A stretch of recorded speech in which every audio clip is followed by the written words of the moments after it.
This is the Simpit. I'm your host, Sean Cole, and welcome to today's edition of the Pit Stop, where we talk about today's sim racing news. And thank you for being here. Thank you for being part of the pit crew. And thank you for being here to talk about what we've got going on in sim racing. And here we are today, Thursday, the final day. Is today the final day of November? And we are getting to the end of 2017. And this has really been quite a year in sim racing. And I'm going to take a little diversion here. We're a little short on news, but if you think about the magnitude of this year and the changes that we've seen, direct drive wheels were something that were just for the uber wealthy, and yes, they're still very expensive, but you're now seeing so many people going to direct drive. You're seeing the prices come down, whether you're talking Sim Experience or the much anticipated Fanatic direct drive wheel. You're seeing all the different OSW kits, which really brought the price down from, say, like the Bodner, which was sort of the industry standard, but it was also the wheel that was unobtainable by most. But we are seeing direct drive wheels come down in price. We're seeing so much high-end equipment and just endless wheels coming out of Thrustmaster and Fanatic, and they're all the quality that we didn't see in any wheel 10 years ago. And on the software side, you think about it, Project Cars, Gran Turismo Sport, Forza, Codemasters F1 2017. I'm sure I left a few off the list, but we've had so many great software pieces come out as Assetto, Corsa, RFactor 2, and iRacing all continue their development. So we are at a really wonderful time in sim racing, and as we get close to the end of the year, I think we're going to really want to reflect on how much things have changed in just the last few years, but especially this year in sim racing. It is a great time to be a sim racer. I keep saying that. And as we've seen build up to this occurring, as I've said so many times, and I'm going to keep saying it, I think 2018 is going to be the year of pro esport competition and sim racing. The thought of being a professional sim racer is going to become a reality. It already has. You look at Rudy Van Buren taking a job. Well, I don't know that he signed a contract yet, but being offered a job with McLaren. You look at the prize money from Visa Vegas last year, and we are already there, but I think we're going to see such an increase in it that the amount of people who could consider themselves a pro is going to go up and up and up. So my little take on where we are in the industry today, but let's go ahead and move on to today's news. Some of this I found, some of this came from our viewers. A few of you have been doing a great job of looking out, so thank you, the man, for sending so many in. Thank you, Dennis. Thank you, William. Thank you, Doug. I've gotten so many great ideas and stories from you guys, so keep them coming. I really do appreciate it. And even if they're redundant, that's fine, just to make sure that we don't miss anything. But I talked about this a while ago, invited you guys to enter it. I don't know how many of you have Photoshop ability, but they had a Project Cars 2 photo mode competition, and they asked everybody to submit their pictures, and there were going to be some prizes to be won. So looking up at the top, you could win some season passes, merchandise, that kind of stuff. Anyway, if you go to their Twitter feed, they have a link to it, but you can see now the screenshots are in. That's a beauty. Looks like where are we, Long Beach in daytime with a wet track. That's a beautiful photo. I mean, if you didn't tell me, I wouldn't immediately even recognize that it was sim racing. It looks like maybe a real picture, slightly cartoonerized. Here's another good picture of a head-to-head battle. Anyway, I'm just showing them off because these are the ones, and if you want to vote, you can go to Twitter and vote if you want to pick the winners of who will get some merchandise. And that's a great-looking picture right there, the McLaren. The Mercedes. This car, what a slut this Mercedes has become. I see this for every game. That car is in every game now. One of those kind of things. Anyway, cool story. You can help one of these pictures if one of them moves you. You can help one of these guys win some free stuff. Head on over to the Project Cars Twitter and vote on your favorite there. You guys are talking about puppies. All right, you guys continue your conversation. I'll keep on with the sim racing news. Where is my puppy? He's not here. He normally is. I'm sure he'll chime in if there's something truly important. RFactor 2, you've watched me do a couple of shakedown tests with it. The Formula E Energize pack, as they're calling it, is now out. And with this pack, it is DLC. It is something that you're going to have to pay for. Let's go ahead and look at the purchase price on that. We're looking at $591 for the car on its own, $1152 for the car with the track. That track being the Hong Kong E-Prix track, which, as I understand, is going to be the first race of the season next season. I hope I don't get sued for calling her a slut, but she might be. She being Mercedes. I knew a Mercedes. She was a slut. So, anyway, if you haven't had a chance to try it, it is a different discipline of racing. They are also doing a competition. I don't have the graphic up. This is a competition going on very similarly to the McLaren competition. Here we go. So you'll log in through Steam, and oh, I'm not going to do that now. But anyway, if you went to this, you would log in just like you did for the McLaren competition. It is a hot lapping competition, like a pole position. So if you want to take part, see where you stand against some of the best Formula E drivers, you'll get that mod for RFactor 2, get it through Steam, and then go ahead and right here, this rfactor2.studio397, you can access this from the Studio 397 website as well. So, and Puppies and Puppy's wife, you know, that's a great question. You know, one of the things, I'm a big fan of iRacing, and one of the things that people are always saying is, oh, it's very expensive, and I'm not going to deny that it is expensive when compared to a $50 or $60 game or sim, but we're pretty much beyond the days of $50 or $60 sims. Yes, you can get it, but then if you start looking at the DLC and things that are available, or if you look at Gran Turismo or Forza, the need for an online account, which they charge you for. Sure, there are some added perks to having those accounts, but they're not giving it away anymore. And maybe that's something else we can talk about as where we are in the industry. And I was just patting ourselves on the back for being so advanced, but at the same time, it is coming at a cost. The average steering wheel is now $300, whereas years ago, the average steering wheel is $150. So we have seen an increase. Better wheels, sure. More features, sure. But a bigger price tag. Now, you can still get a $150 wheel. It's still doable, and I think the $150 wheel of today is pretty comparable to the $150 wheel of yesterday. And on the sim side, it costs money. They're not cheap.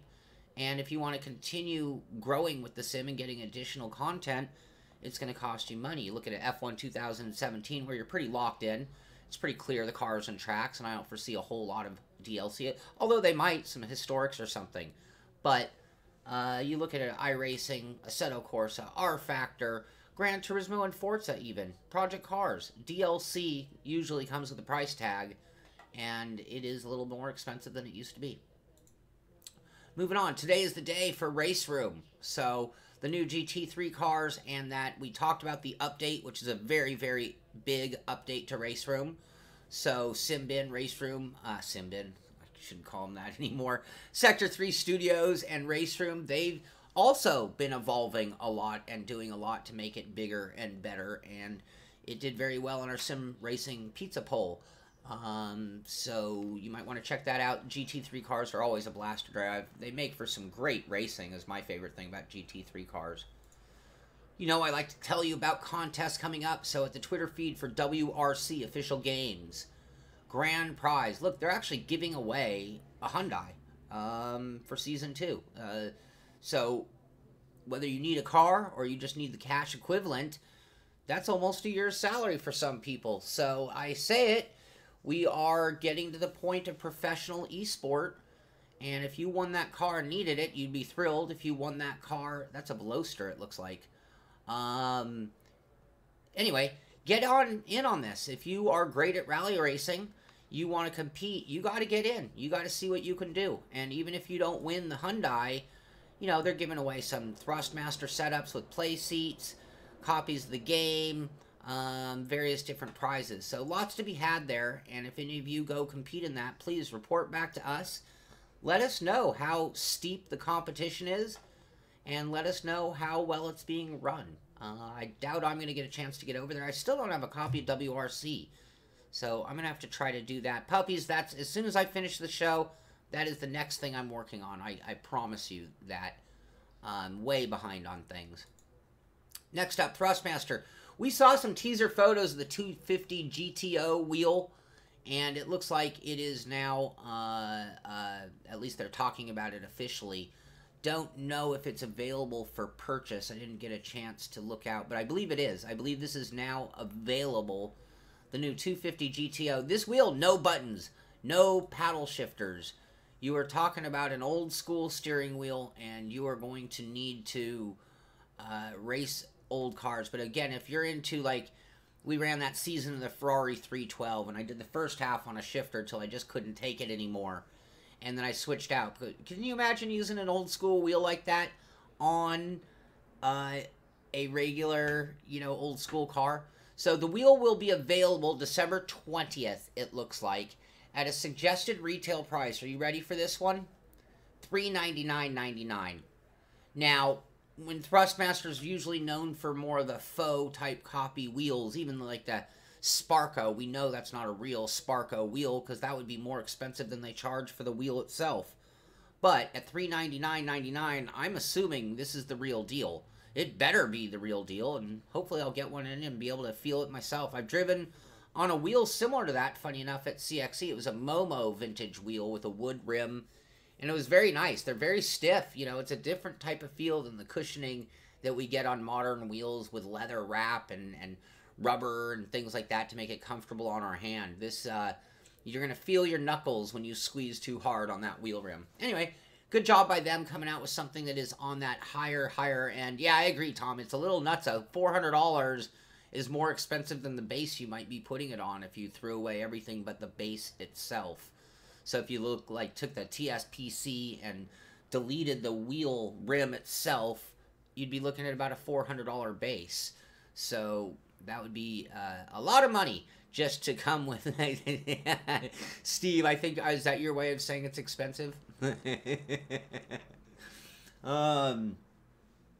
Like to thank you guys and welcome you here in the chat. A lot of regulars, by the way. AJ and Doug, William, Thomas, Dennis, everybody's here. And if you guys don't know Stephen Dager Jr., I've known Stephen for, I don't know, Steve, what, 20 years now? Is that impossible? I think I've known you certainly since the early days of 2003, NASCAR 2003. We used to race in a league together way back when. We've been pretty good online friends ever since. So welcome to the show, Steve. Just saw you in the chat contributing as well. And Jacob, that's a big part of it. You want the prancing horse on sim gear, and it comes at a fee.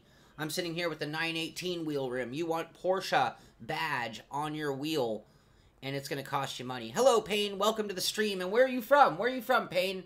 We do keep a viewer map, trying to get an idea where all of us, the pit crew, are coming from all over the world. But if you're not on this map, you might want to let me know where you come from, and I'll make sure to ask you, put a pin on our map to represent you and your friends in sim racing. Toronto, welcome, Toronto. You have others. We have others from Toronto in the pit crew. So great to have you with us on the show as well. And we're just here talking sim racing news. Why don't I want to be a streamer? I'm not sure what I said or what I meant, Paul. Can you clarify? Stan painted my cars. I give you high fives, but I'm going to give you another one right now. Stan, thank you. Thank you for not only helping me out, helping John, helping other guys out in the sim racing systems. I know you painted a bunch of the cars, and it makes it so much cooler when we have our own personal paints. Puppies, that's a great idea. I'd prefer to do it in Los Angeles, because that's where I am. I'd consider Vegas, even though I'm not a huge fan of Vegas. And I would consider Miami if we wanted to do something with Ricmotech. Chibougamau, Quebec. Never even heard of that, Sebastian, but I'm going to add a spot on the map for you for sure when I figure out where that is. So yeah, we can talk about doing a get-together. I'd hate to do something and have just a handful of us show up, but, you know, with us being such an international audience, as you can imagine, if I did something. Now, looking at our map, if I can't go to Europe, which I can't tomorrow, it looks like East Coast would be better. We have a little bit more concentration of sim racers over there. So, okay, you don't like to be, you said you don't want to be like streamers, 1 hour in or so and done. I don't disagree with you. I'm just curious on why. That's a great question. I sometimes feel that going long takes away from people's ability to jump in and watch a video. So when I'm on YouTube and I see something and it's 5 seconds long, obviously I'm going to click. It's not going to be too much of an obligation. When I see something that's an hour long, it is a completely different story. That's part of it. Part of it also is not beating a dead horse. I think in most cases, I can get most of what I wanted to say or do done inside of an hour. And beyond that, I'm just getting repetitive. And then lastly, I say it all the time on the show, but I'm so far behind. So as much as I love being on the air, I actually love being on the air. So that's what's a contradiction to what I said. But I do want to move on to other things. So I sometimes feel like when I cross the 1 hour mark, I'm now taking away from other content that I would be working on. The reason the Sim Pizza poll is so far behind is because I've been throwing Formula E, Global Rallycross, all these other things into the mix when they weren't actually planned. I don't have anything against doing a marathon stream, but it would just always need to be the right kind of content. So, anyway, that's my answer to that. Yeah, I like to keep them, you know, and I come from doing edited shows, not the live show, where it was like, I'm going to give you 2 hours worth of information in 30 minutes, and I'm going to go through it so fast. That was the Simpit originally. And with the live show, I get to be a little more involved with you guys and take my time and even be a little more raw or honest. Honest is the wrong word, because I'm always honest. But just giving it to you off the top of my head instead of carefully searching for those words, I think, is the main thing. Whoops, I left the map up. Sorry. Yeah, sorry, Dennis. And, yeah, I had so much fun with the Rallycross. Alright, other little stories. Big competition going on for GT Sport in New Zealand. So, I'm assuming that's what the new NZ is. Yes, it sure is. So, a lot of our viewers are from all over the world, including we do have a few in New Zealand. So, you are going to want to get in on this. They got a $10,000 prize pool. Not sure why it's being so restrictive. LPL, I guess, is the ones putting them on. I don't know a lot about them. But, if you're looking for some money, you want to work on that pro sim racing career, and you're in New Zealand, there's a good starting point right there. Who is that out there in the Pacific? I can't remember. We've had a couple from Hawaii, though. That's for sure. Logo.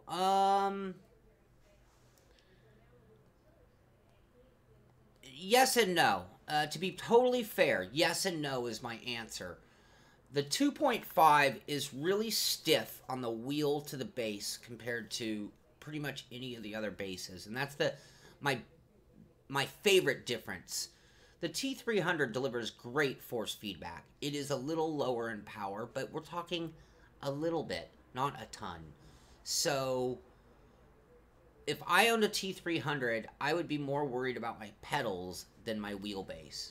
I think that's the best way I can put it right there. But I do love the 2.5, but it's hard for me to tell somebody who has a T300, which is a very, very fine wheel, that you need to change out. You know, if money is, you know, overflowing in your bank account, yes, it's a much better wheel. There you go. If money is tight, save your money. It's not going to make a big difference. It's just not going to make a big difference. So save your money. Buy the wheel when you need it, i.e. when you have someone to give that T300 away to, or till it breaks. Tom, I knew I shouldn't have said that to you. I knew it. All right.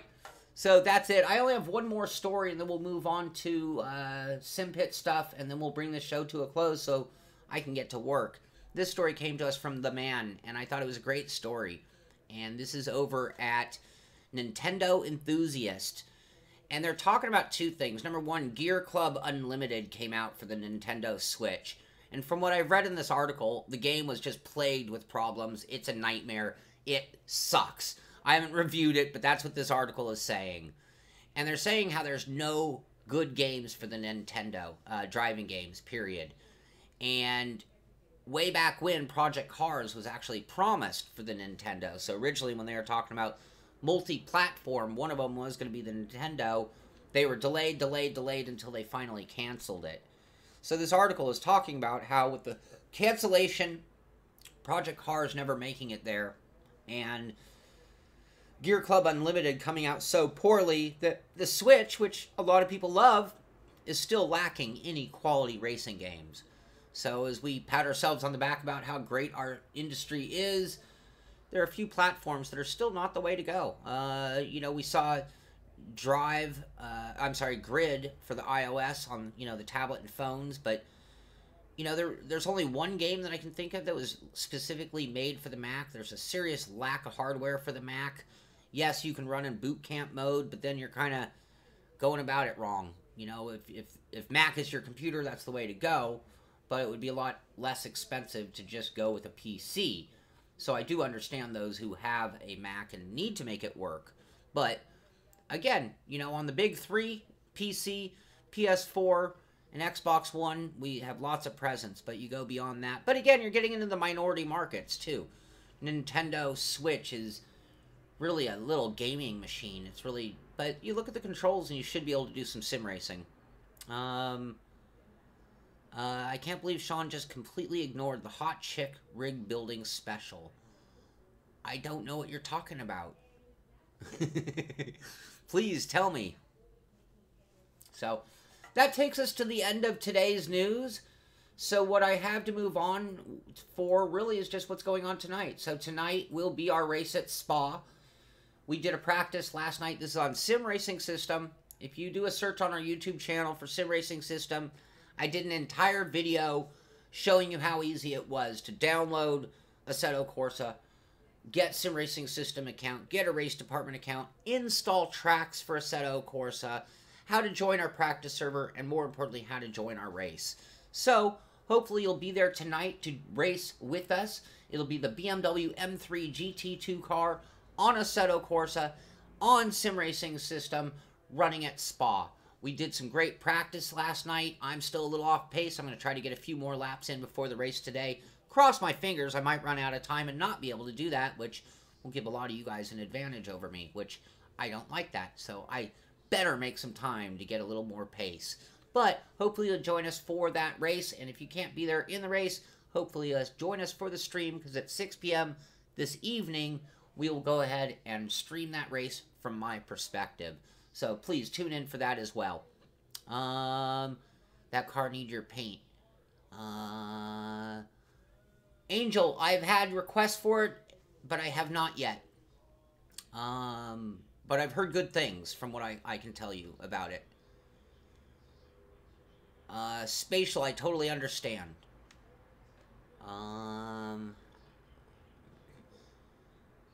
Excellent, Steve, you're going to be there as well. There you go, David. Yeah, I got the handbrake right here, and I love the damper kit on the pedals. It makes a big, big difference. Actually, I like the tuning kit even more than the damper kit, just so you know. I like to make that pedal about as stiff as I possibly can. Yeah, it does, Steve, but at the same time, that's why I did that video, trying to make it very easy to do. I have both in the shop somewhere, Dragon. Right now, I'm using the Fanatic Club Sport, which is a switchable, so it can be H-Pattern. I have it in sequential right now, and I wanted to do this because I wanted everything plugged into one. So yesterday, to run GRC, my day 2 of trying it, I wanted to use the handbrake. So I went with the handbrake, shifter, Club Sport pedals, Club Sport base, and my 918 wheel rim. And that's what I'm going to be racing tonight as well. I think that's it, unless you guys have more. Splendid. Yeah, it was a slow news day. Sorry about that. Okay, good, good. Tuning kit is the way you want to go. Anyway, okay, you guys. So, I am really wanting to see you go out there at Spa. We should have a huge group. The nice thing about running on sim racing systems is it does have a scoring system. So, if you're newer or not as fast as some of the other guys, you should end up in a race with people near your level. And if you're a really fast guy, you're going to be up in that top split racing against other really fast guys. So that's a great feature of sim racing systems and another reason why I'd get in. I mean, the only thing I can say is that it's the most comparable thing to iRacing that I've seen yet as far as a competition model and a point system that puts you in the competition you belong with. But it requires more and more people being involved. The more people, the more accurate the point system is. That's one of the beauties of iRacing with their giant membership.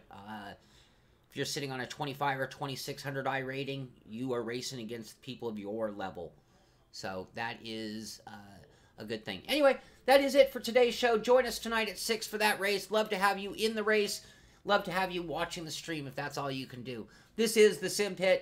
I'm Sean Cole, and I'll see you on the track.